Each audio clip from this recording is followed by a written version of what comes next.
Hey folks, just wanted to do a quick video on the Azure VPN. What I have up on the screen here is a blog, and I'm going to kind of walk through that a little bit.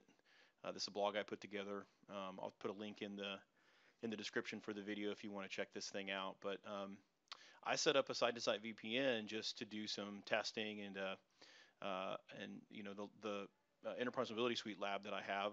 I've got some of the front end components, the domain controllers and ADFS and the web application proxy are all running up as virtual machines in Azure.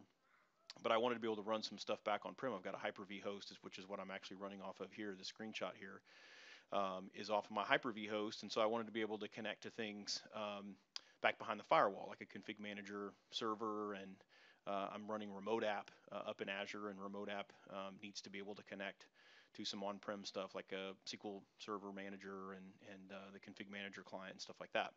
So I wanted to set this up and get it running. Well, the kind folks at AT&T decided that they were going to randomly change my public IPs that I have.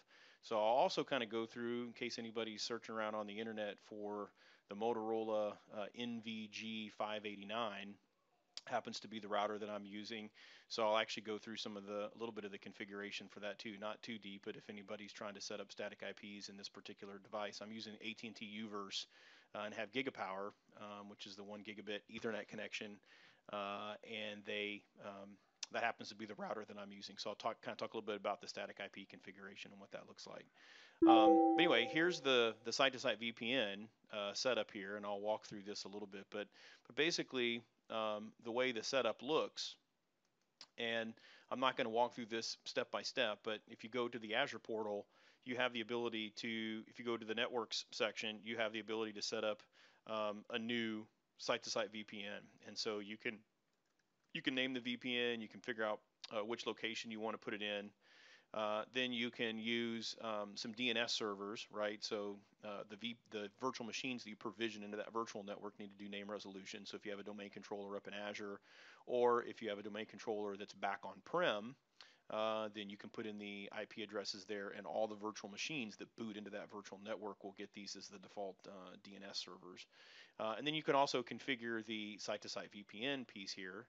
Now, this local network here, this is what I had to come back and change when, obviously, my VPN connection broke when the kind folks at AT&T decided to re-IP my configuration. And so this is the part that I had to change here, and I'll talk about that here in a second. But this local network is how the Azure Virtual Network knows what's on the other side, so that it can build the routing table and all that kind of fun stuff.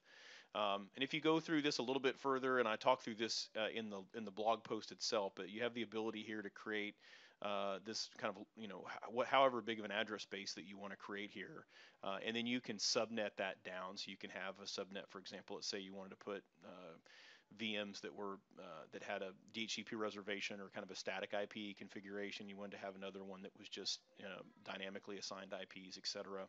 And then you can create that. And once you create that virtual private network, then it shows up out here. And so you get this dashboard that shows that you're configured, and then down here you can actually see all of the virtual machines that you have configured and what the IP address configuration is for that virtual machine in the virtual network. Then you can see some information about bandwidth and things like that. If you come over here and look at the configure tab, this is where you can't do much configuration here at all while the network is in use, but this is where you can come out here and look at some of the other options that you have available, including which local network that you want to connect to here. And so to see the local network, you actually have to back out one to the main VPN and go click on local networks. And so when I click on local networks, I can come in here and say edit, and there really isn't any very many options here. There's just what is the endpoint. This is the static IP that I am assigned. What's the endpoint of my virtual my VPN gateway? So I had to come in and change that. This was a completely different IP, and I had to come back in and change that once AT&T re-IP'd my configuration for me. So once I did that, when you come back over into the VPN, one of the things that you'll see here, once you get this side all configured, and once again, this blog that I have over here will talk about all kinds of different things that you need to do. In my case, I'm using just this RAS virtual machine. I just basically set up a Windows Server 2012 VM, did nothing to it other than just patch it, get it up to the latest patches. And this PowerShell script that I'll show you here in a second that you can download from the portal actually does all the heavy lifting for you. So in my case, what I did, I got all the configuration set up, and I went to go download this, picked the Microsoft Corporation, picked RAS, and then picked Windows Server 2012 R2. And what that did was it downloads a, if I come back over here to my RAS VM, it downloads this VPN device script configuration file.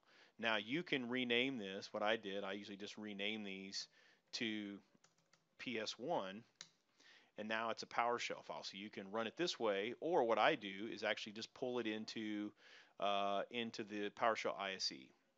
Now the first thing that you'll have to do here is you'll need to set the execution policy. If you go ahead and try to run this, so this is a script that pulls in, and you can see it's going to pre-populate a lot of the information that you need in here. So if you scroll down to the appropriate spots here, you'll see that it'll automatically populate the IPs in different places and the networks and things like that. But if you try to just run this right off of the bat, what's going to happen is you're going to get a policy. So you're going to get this here where it says something about you cannot run this, it's not digitally signed. So what you need to do is run this set execution policy. I just use the unrestricted because I trust this particular policy. This is what I've downloaded. I didn't change a single thing. And what this script actually does is it will go out and install the RAS components and set up the VPN connection for you automatically. So you don't even have to go in and do any of the configuration. It actually come out here. The very first thing that it does is it's going to, so you see that it's going to set up the remote access feature, and then it sets up the remote access manager administration kit, and then it does all kinds of configuration things here. Then it stops and restarts the service. For whatever reason, I've done this several times now, and I always get this error message at the end. I'm not really sure, but it starts up, everything is fine. And when you come over here and launch the RAS, the remote routing and remote access configuration manager, you'll see the VPN connection there. You'll see that connected. Now what you'll also have to do is come back over here. This will be disconnected, and you'll have to click this button. Will say connect instead of disconnect. And once you click that, it takes 10 seconds or so, and it will connect the VPN, and then you're up and running. So and so the other thing that you have to be sure to do is I think you can do, that's route print, I think, yep. So the other thing you have to do, so I'm on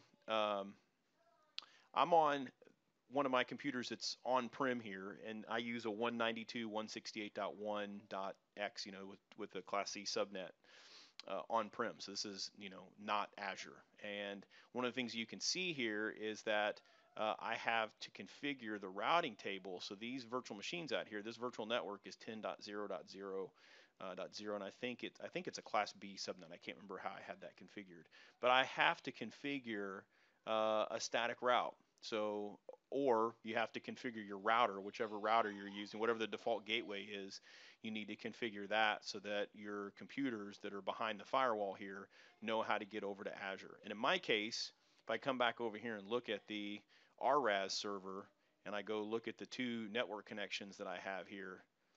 So one of these, and I can actually just rename this. So one of these is LAN. Oh, I'm not sure why that's doing that. I was doing some setup here earlier. But anyway, one of these is LAN. And if I click on this and look at the details, you can see this is the 1.40. So this is basically my default gateway. And I have this default gateway set up for 10.0.0 and a couple other VPNs that I had set up that I've since deleted. So I could remove these out as well for those networks.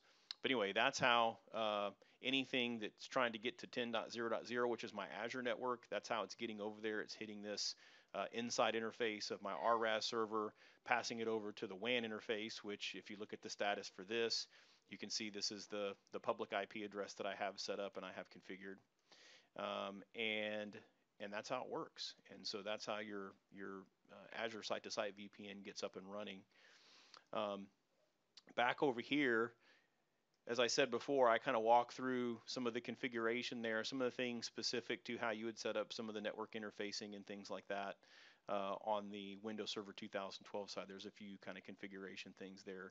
But the Azure configuration is pretty straightforward. I even put a little bit in here just from some network documentation and things like that. The one thing that you have to be conscious about, and I've seen some people send me some messages and ask questions about this. So if you're provisioning a virtual machine, so let's just go through, we'll just say we're going to take one from the gallery here. Just pick the data center one. We'll just make up some crazy name here, and then we'll put in this just to get past these screens.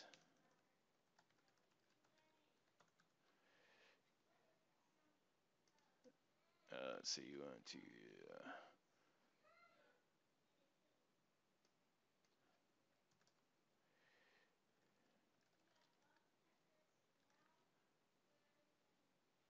all right, so that's going to take that. So the thing you want to focus on here is where you provision this virtual machine. So once you provision these virtual machines, you set up this new virtual machine, you want to make sure that when you select where this virtual machine gets provisioned, that it ends up in this particular virtual network that you've created. Otherwise, it will not. You won't be able to see it, right? It won't be provisioned in a place where it can connect back to what's on-prem. If you have created multiple subnets, this is where you would see those. I only have one subnet here, but if you had subnetted that out, you could pick, different subnets, and you could set all that stuff up here. So anyway, that's what that looks like, just to be aware of that. Now, the other thing that I wanted to talk about here too is just the configuration here for the AT&T for the NVG 589. The place that you go in this particular device is you go over to the Home Network tab, you go over to Subnets and DHCP, you need to put your password in to get in there. And then what you have to do is turn the public subnet on, and then you enter the credential, you enter all your the information that you have here. So in my case, this is the public IP address that I'm using, the subnet mask, and then the first and last address. Now the thing you have to do here to this is kind of a pain, but the way that you need to do this is obviously you want to allow inbound traffic if you're doing VPN, but the way that you have to the way I set this up to get it working was to come over here to the interface and disable the WAN interface, right? Have it set for DHCP, which it is set for. So if I come over here and look at the TCP/IP settings, you can see that it's set for DHCP.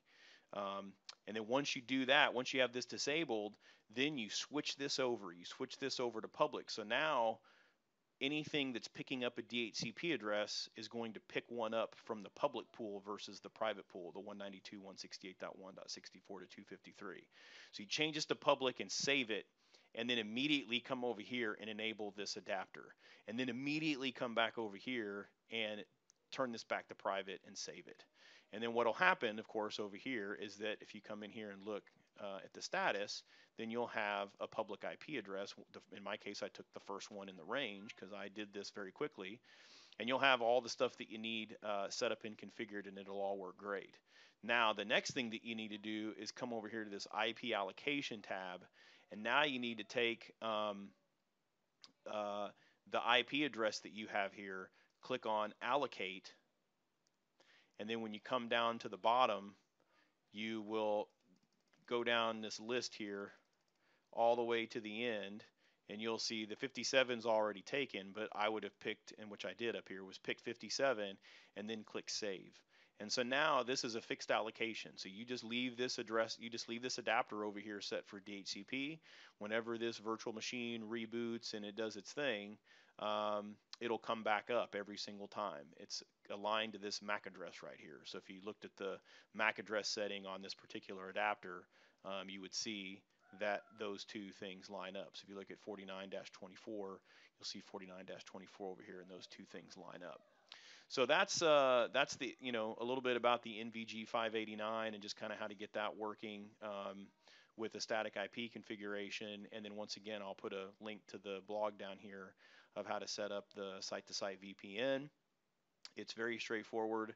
The other blog article that I have down here too, if you go up a little bit, so here's the one for the site-to-site VPN, and then there's another one out here where you can crank up the gateway to take your site-to-site VPN and convert it into a high-performance VPN. So I talk about how to do that give you a little detail on what those improvements are, and then talk about how to download the Azure PowerShell, and then what the commands are to do that. It takes a little bit of time to do that because the VPN backend here is actually a virtual machine running in Azure. It's actually running this same kind of a similar configuration to what we're running over here with RAS and everything else. So that's what's handling our VPN gateway behind the scenes here. So to do the update, it does take a little bit of time to do that. But hopefully that gets everybody going here. I just wanted to talk a little bit about the virtual networking a little bit and what you would potentially need to do if you have to change that.